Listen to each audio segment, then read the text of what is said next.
What's up, everybody? It's Luca Brasi. For the fitness snippet this week, I want to talk about fad diets, okay? That's fad, F-A-D, okay? Now, fad diets is basically something that kind of comes and goes. It's almost like I shouldn't say comes and goes. It's more like a trend. It's kind of like a diet that a lot of people kind of jump onto, when they first hear about it. And they all have kind of their own rules. They all think that they're right. Some people might consider something like the paleo diet being a fad diet.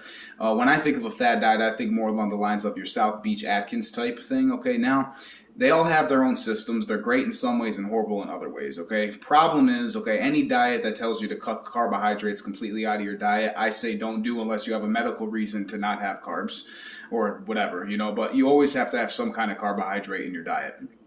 Okay, something like Weight Watchers, okay, while it's really good for portion control, not so great all the time for food choices, okay, because you begin to kind of look at everything like points, okay, and I've noticed that pattern with a lot of people who've done Weight Watchers, that's so many points, so on and so forth. So it doesn't necessarily teach you good eating habits, okay, it just teaches you certain ways to look at eating to make it easier, okay, if that makes any sense.